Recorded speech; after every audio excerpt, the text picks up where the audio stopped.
Hi, my sorry, I had a frog in my throat. Hi, my name is Chuck Madera. I'm the writer and producer of Scout Force 5, and here's the cast.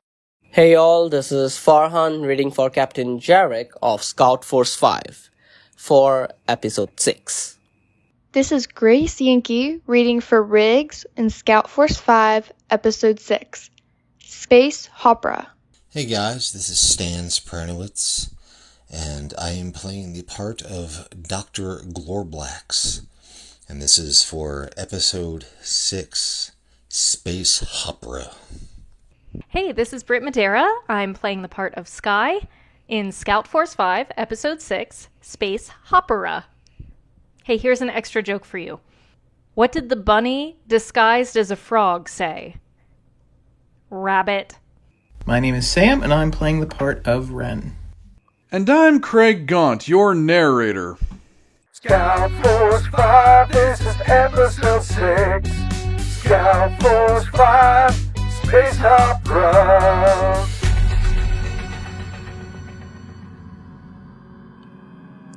Ah, space. Vast, mysterious, and home to countless unanswered questions, like, why does the life support system make that concerning clicking noise? The SS Hazard drifts through the cosmos. Its crew has, in their noble pursuit of exploration, accidentally exploded a moon base, created a small but rapidly multiplying rubber duck army, nearly been devoured by a carnivorous planet, destroyed a very expensive galactic mapping probe, and barely escaped being turned into gingerbread cookies. Miraculously, they're still alive. Now join us in the ship as the captain sits before his computer screen, gazing longingly at his unanswered messages. Still no response. Not a single word. Not even an emoji. I don't understand it. The Grand Empress has ignored all of my passionate poems and love songs. I have poured my heart into every message. How is my inbox still empty? How? Captain Jerick, the glorious, self-proclaimed space legend, lives for admiration, thrives on applause, and refuses to acknowledge the possibility of personal failure. Unfortunately, reality rarely accommodates his ego. There are two likely possibilities. One, the sheer distance between our ship and the Earth has led to a communication delay. Or two, the Empress simply does not like you. I can make a chart to diagram this if you need a visual aid. Alternatively, she may be a galactic overlord secretly amassing a robotic army to take over the planet, and she doesn't need distractions. That would also explain her reluctance to engage. Meet Ren, the paranoid yet painfully thorough logistics officer. He thrives on preparedness, emergency protocols, and deeply unhinged conspiracy theories. Nonsense. The Empress is probably just overwhelmed by my charm and cuteness. I am, after all, overwhelming. Overwhelmingly annoying.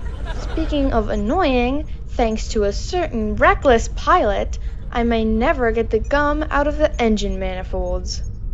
Riggs, the SS Hazard's engineer, spends most of her time fixing things, grumbling about having to fix things, and aggressively hitting things with a wrench that somehow does, in fact, fix things.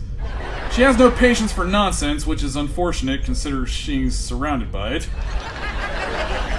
Look, I didn't mean to land quite so hard into Gumdrop Mountain, okay?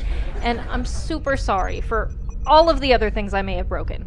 Landing gear, rear stabilizer, left wing, most of the right wing, whatever that sparking thing is near the airlock. But really, I am sorry. And to make it up to you, I got you a present.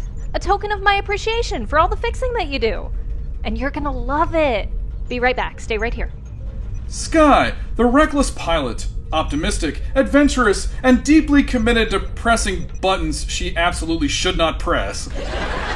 If something can be crashed, she will crash it. If an alien life form shouldn't be brought on board, she will insist otherwise and then name it something really cute. Captain, if I may make an observation, the Empress may be ghosting you, a human phenomenon wherein one individual vanishes from communication without explanation. Curious that it lacks actual spectral involvement. Dr. Glorblax, towering plant being, science officer, and expert in making every conversation deeply unsettling. His calmness is unnerving, his analysis deeply clinical, his understanding of human behavior non-existent. There are many things an engineer wants as a gift. High-quality tools, functional ship parts, and maybe, on occasion, a day where something isn't broken. What Riggs does not want, however, is whatever Sky is currently holding. A small box, air holes poked in the lid, and a look of giddy excitement plastered across the pilot's face. I'm back! Ta-da! This is for you, Riggs. Her name is Hoptart. Should I be concerned? No! Open it! Open it!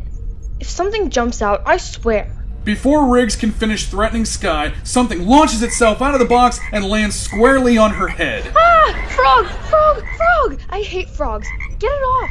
There's a frog on my head. Wait, you're Why scared is of it touching me? frogs? Why is it Sky, on my did you head? seriously not know Riggs is absolutely terrified not. of frogs? Ew, it's so She gross. told everyone during the Sugar Planet mission. On my head. Oops. That must have been when I was off Frog, exploring. frog. I totally missed that conversation.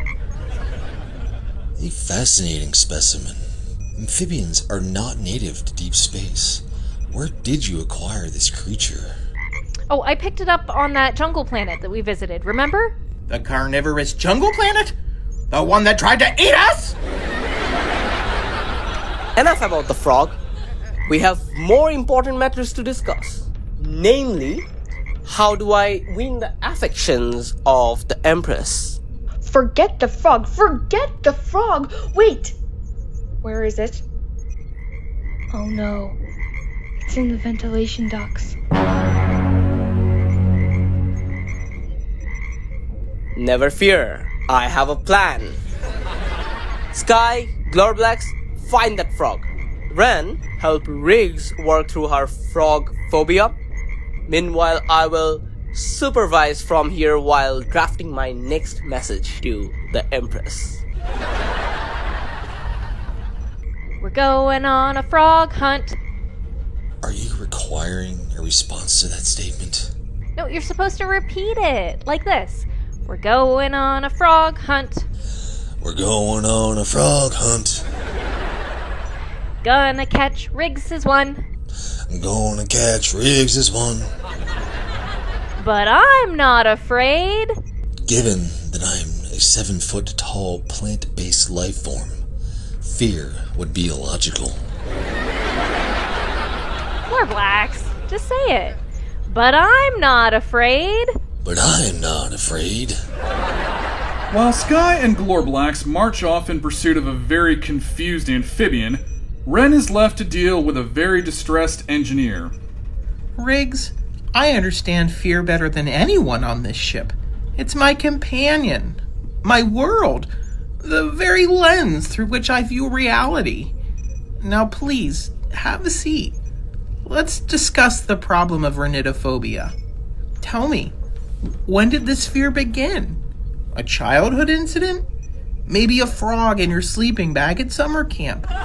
Or perhaps an unfortunate documentary? Despite her deep skepticism, Riggs reluctantly engages in the sessions, steadily lowering her panic levels. Just as she begins to feel better... Alright, my turn. Therapy me next. Fix my relationship with the Empress. Time passes, psychological wisdom is dispensed. Somewhere, Sky and Glorblax chase a frog through increasingly absurd corners of the ship. And then, finally, Sky and Glorblax return. Well, did you find the frog?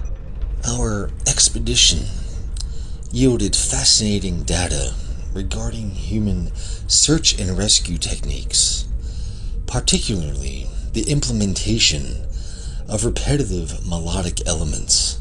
Though, to make a long story short... To make a long story short, someone else would be telling it. Sky, where is the frog? So we didn't find it. it's really hard to locate because the rivets echo through the vents, making it seem kind of like it's everywhere at once. The pursuit was absolutely riveting. Do you get it? Everywhere? Everywhere at once? I propose we engage in a soothing ritual to settle frayed nerves. A warm beverage to ease tension. Tea, perhaps, followed by a nap.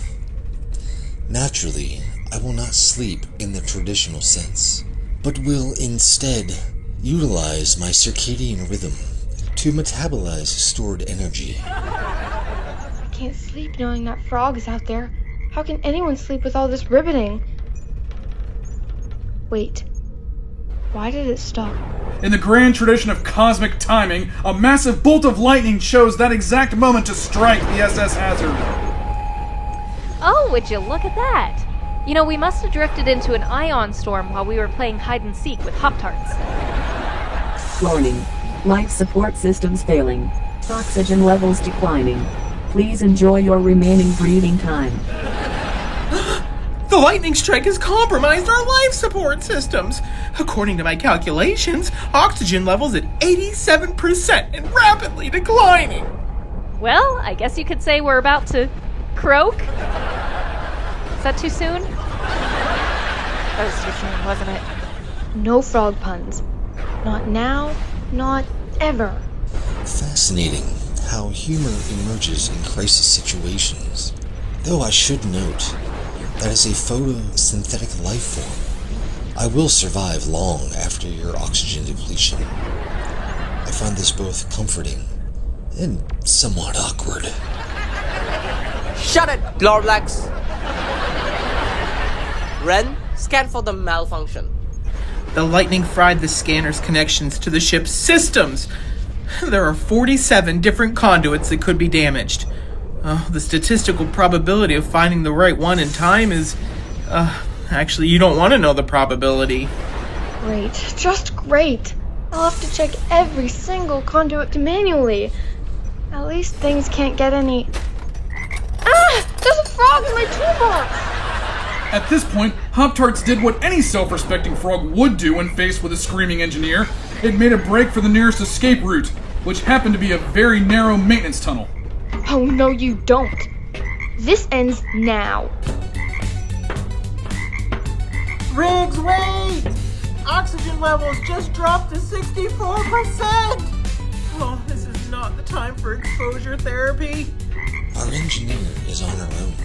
Given our respective physical dimensions, Riggs is indeed the only crew member small enough to navigate that maintenance tunnel. Apart from the amphibian, of course. Gotcha, you little menace. Hey, wait a minute. This frog just led me right to the problem. The primary oxygen recycling conduit is completely fried, but I think I can... Riggs, you need to fix it fast. Oxygen levels at 38%. Oh, I'm getting dizzy. Is anyone else seeing spots? Oh, the statistical probability of surviving this is... As I'd mentioned, I remained entirely comfortable with the current oxygen levels. Please, take all the time you need, Riggs. Oxygen levels returning to normal. Fixed it. And I guess Hoptarts isn't so bad for a slimy little monster. Sky, you can keep your pet, just keep it away from my toolbox. You see? All part of my brilliant plan. The Empress will be most impressed by my leadership. And so, the SS Hazard sailed out of the ion storm, its crew intact, its oxygen flowing, and its engineer slightly less terrified of frogs. Though knowing this ship and its crew, they were probably headed straight for an even more ridiculous disaster.